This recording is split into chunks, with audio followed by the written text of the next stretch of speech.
Qartë. Dashefci, si e keni parë ju furnizimin e Serbisë me armatim nga Rusia dhe Kina? Po, ju falenderës, veç që unë kisha pas qef do me thonë të shkoj kronologikisht, sepse i mbajnë mend të gjitha që nga Slovenia dhe deri te tash Republika Veriore e Maqedonisë. E gjitha ka filluar me këtë grumbullim armatimi me Slovenin. Nëse ata që kanë qenë të asaj kohë e mbajnë mend 10 ditëshin, luftën e 10 ditëshin, e mbajnë mend generalin famkeq Blagoje Agić, general kolonelin, kur filloi gjithçka në Sloveni, por dështoi edhe me kritikat e Veljko Kadijević, por dështoi edhe me tash ish kryeministrin Janez Janša.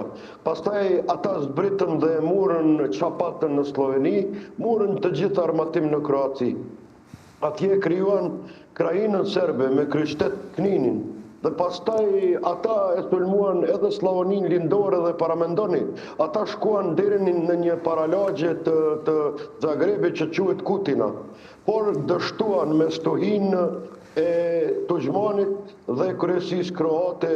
Pastaj bën një masakër të hatashme, që nga lufta e dytë botërore nuk mohen mend. Pra, u krijua Srebrenica, u krijua Potočari. Dhe pastaj ata tentuan edhe pak kësa në Maqedoni, por duke ditë se kishin të shtrirë atje gjithë shërbimin e ish Jugosllavisë, Vasil Tuporkovski dhe Kiro Gligorov i nxjerrën nga lloqi që thojnë për pak. Dështoi me ne më 12 qershor të vitit 1999, por i mbeti armatimi, i mbeti teknika e vjetruar, e stërvjetruar, por i mbeti i gjithë armatimi.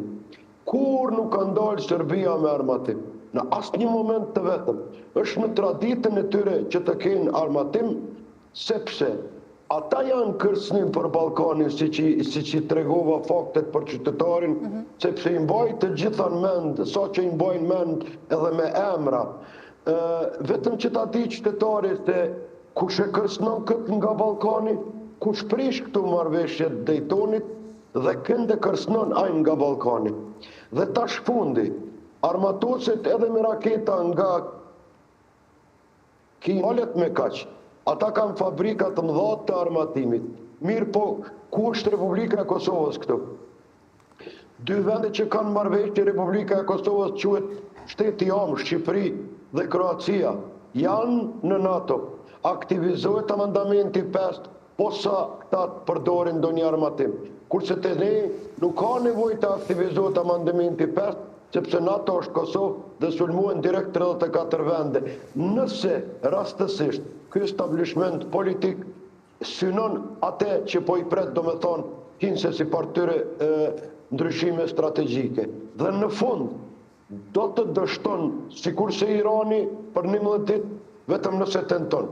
Por këta janë të meqëm, nuk tentojnë, por vetëm propagandojnë, sepse kanë mos shumti për propagandë. Propagandën e kanë specialitet dhe njeriu i propagandës është sot president i atij shteti që ka qenë propagandues edhe presidentit Kasapit Ballkanit Milošević dhe i kërkoj falje lekët që ja mora kohën, por desha kronologjikisht qytetarit ta din çdo detaj.